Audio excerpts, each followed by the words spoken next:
In today's episode, we are going to look at joblessness of our university graduates.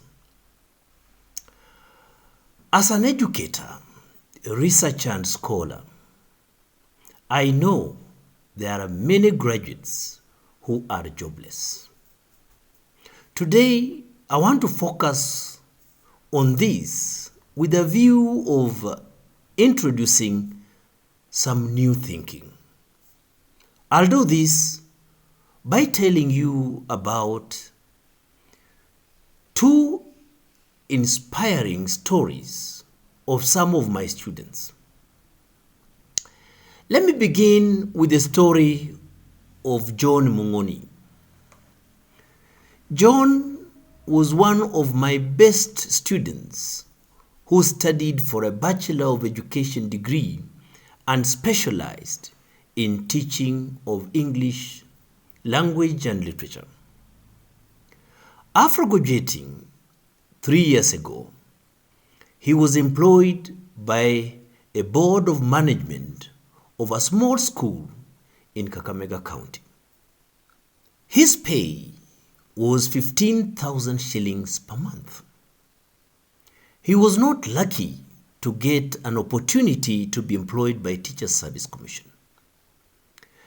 After 3 months, John started entertaining thoughts of doing something else. After serious reflection, he settled on starting a business. From his meager pay, he had managed to save 5,000 shillings only.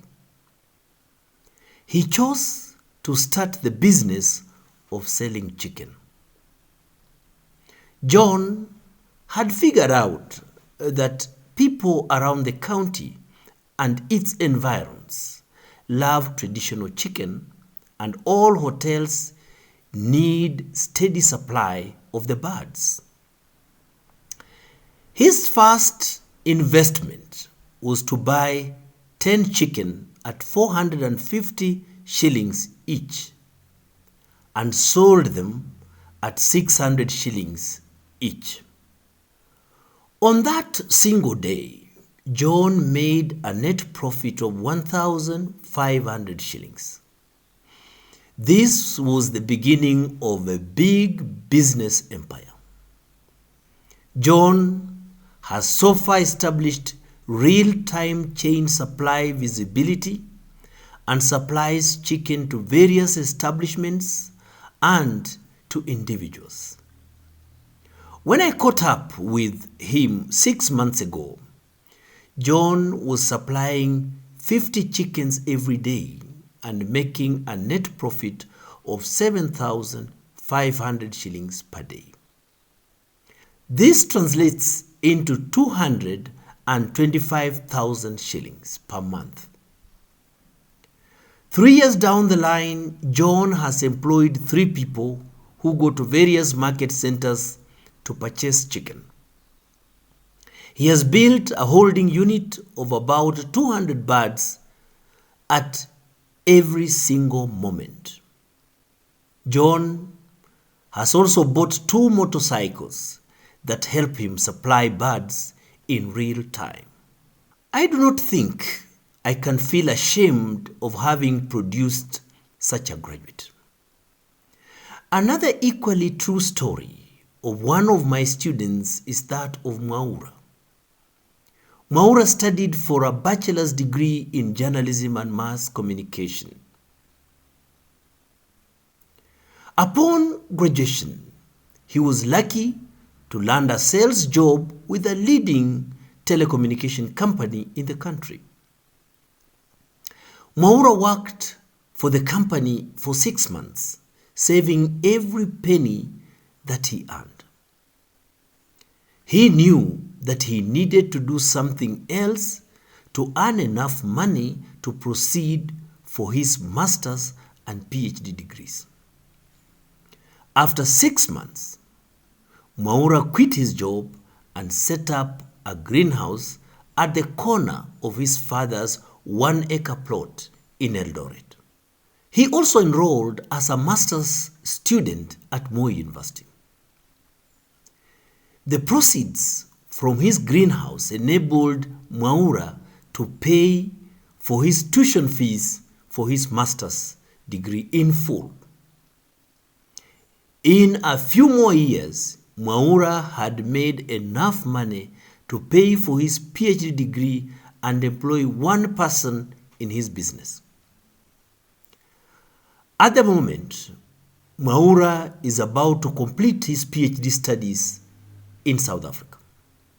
Mwaura believes that if he never thought otherwise and stuck to his job in the telecommunication company, then he would not have achieved his dreams. These two inspiring stories of young people doing great things in their lives makes me to start thinking again and again.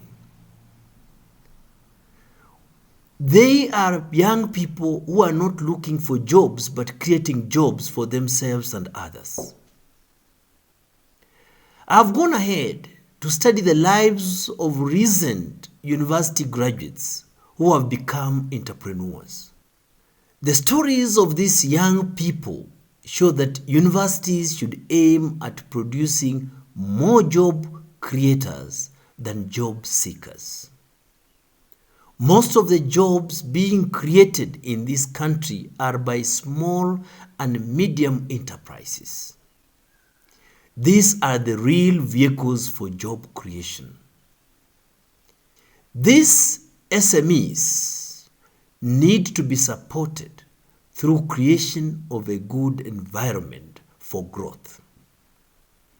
Young people should utilize the knowledge we teach them to innovate and pursue their dreams. We need a paradigm shift in perception of what it means to be a university graduate.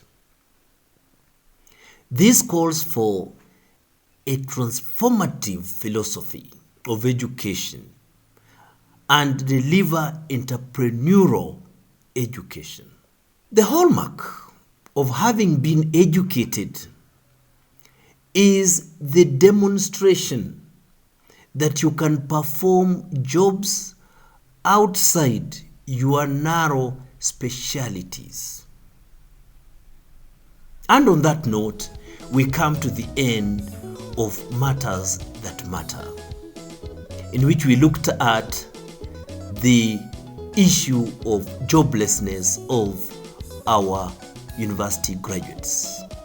On behalf of my crew, Pambi and Neka, I would like to invite you to share, like, comment, and subscribe to this channel to receive our continuous updates. These episodes are coming to you from Kahawa Sukari Estate, Kahawa Sukari Avenue, 1335.